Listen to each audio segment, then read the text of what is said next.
Hello, my name is Julius, and thank you for watching episode 18 of App Applicable Applications. Today I'm going to be talking about capacities.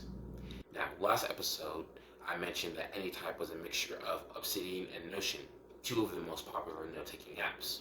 Well, capacities is also just like that. Now you may be asking, if that's the case, what makes capacities different from Anytype?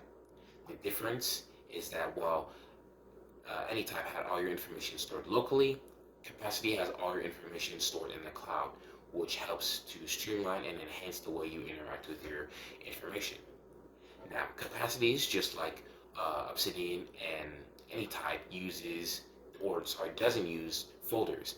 Instead, Capacities uses objects, and within these objects, you can have customizable properties.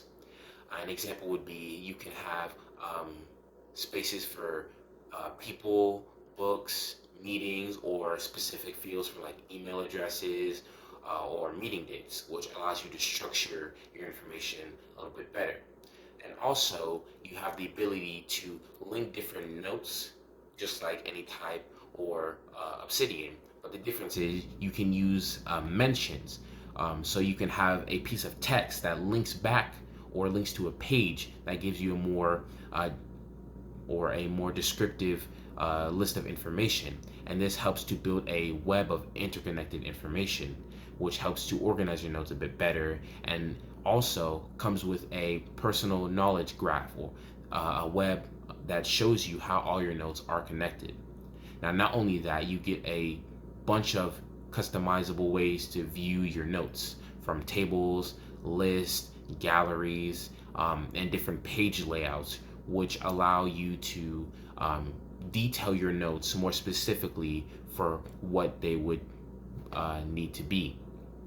Um, Capacities also has a pretty robust search engine that allows you to quickly search for different content across your workspace. So if you forget maybe, or you can't find where a specific note is, if you know some of the keywords that are within that note, it's much more easier to find because you can just search and it will pull up all the notes that are linking back to that keyword.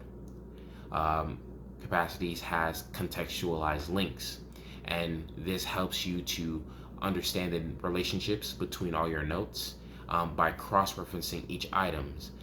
So as you look through your notes, it helps reference back to other notes so you better understand how they're connected. And just like Obsidian and Anytype, Capacities uses metadata and tags to help organize your notes, making it more easier to filter through them and find what you need. Capacities comes with a lot of integrations from apps like Telegram, WhatsApp, Twitter, and even your email, which makes it really easy to import different content from different sources into Capacity, making all your information in one place.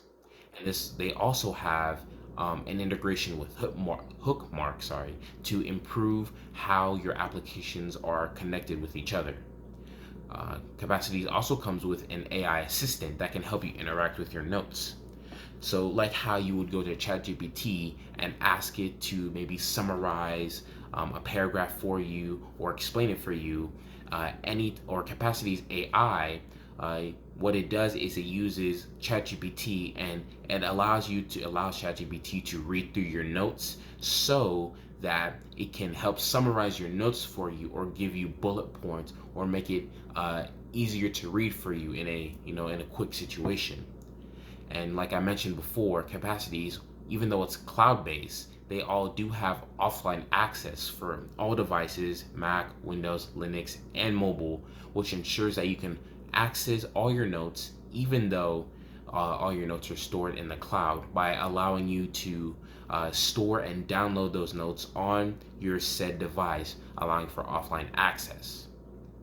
Capacity has a great community and a great team that regularly updates the app, and you can also go to Capacities and see the current roadmap and how their team is currently building the app, add some suggestions, and you can help build up Capacities to be a more flexible and structured app, which is a great thing. That Capacities is doing while they're still in development. My name is Julius. Thank you for watching episode 18 of Applicable Applications, and I'll talk to you guys next time.